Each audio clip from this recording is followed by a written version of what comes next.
But outside of that, I did very little social time. I stayed home. I journaled. I meditated.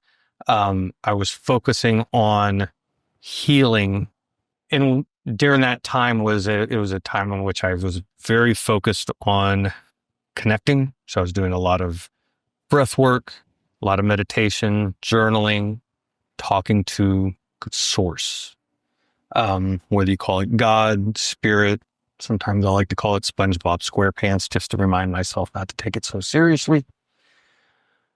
And during that time, I do a lot of work where I do my breath work. I get to that state of neutral, and then I ask for guidance. What am I supposed to be doing right now?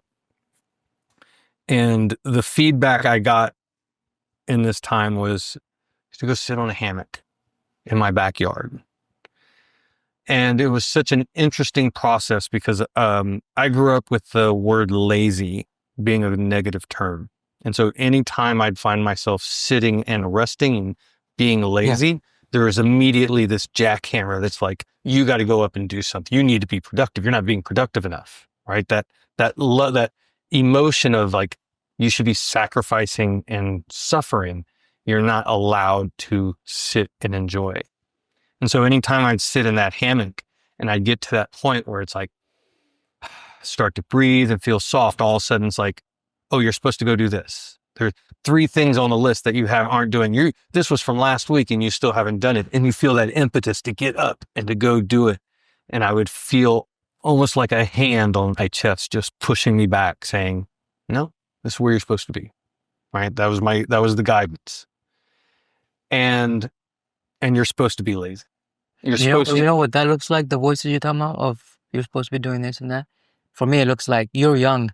Like, these are your years. These are like your prime years. Like, go do these. Like, be active. Those are the voices that I. Yeah.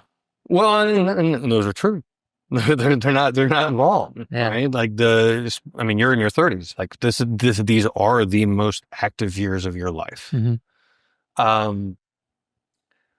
For me, it was a voice that went back to my childhood. Mm-hmm. Because that was something that was, and it's not something I would say negatively about my father, but this was a way that my father talked that I held on to, and I held on to in this very particular way. But an interesting thing happened. I would stay on that hammock and I would sometimes it would keep me there for an hour or two. And I would breathe, I'd have my journal out, I'd write. And it was work to stay there because it wasn't comfortable. Mm. It wasn't an enjoyable process, but I was doing it because that was what I felt guided to do.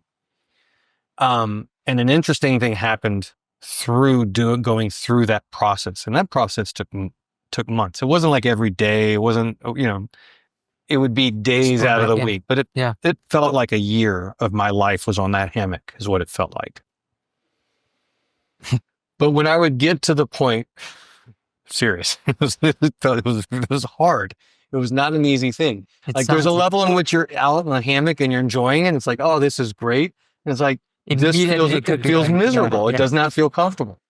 It feels relatable. That's why I chuckled. Yeah. So, but there was an interesting thing that happened is that by doing the work, staying with it, I would continue to feel myself sink a little deeper and feel where one of the things I was actively doing was paying attention to the emotions that were coming up, or what was it that I was feeling that made me want to get up and go? Internal judgment, unworthiness, you're not good enough, insecurity. Like those are all things that kind of stimulate us to go do things, but not always do things with purpose.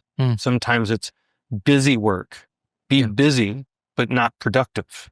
I don't want to necessarily just be busy for the sake of busy. I want to work smarter, not harder. So to go out and be busy, but to produce nothing didn't make any sense, especially if it came at the expense of the rest and restore, which I absolutely needed in order to do work better. So the interesting thing that happened is I'd surrender, unworthiness, judgment, frustration, insecurity. And I feel myself getting to this place where I felt deeper, more neutral, not really attached to work or being where I was, maybe a little bit more calm and enjoyment of just like being able to hear the birds in nature, considering that's where I was. And then the next thing I was inspiration. The messages I get of being able to see all the potentials that were in front of me and the work that was required to lead to those potentials. And like the next 5 to 10 years of my life came from that. And it was work. There was a lot of work that came in after that, but it was working smart, not harder. It was less busy work. It was more specific work. And when the work was done, it got to move on. And then I got to be to a state. Hey, if you enjoyed this clip, consider checking out other clips here on this channel. If you want to dive into more, also check out the full episode. This is season 1, episode 6. Thanks again, and I'll see you in the next one.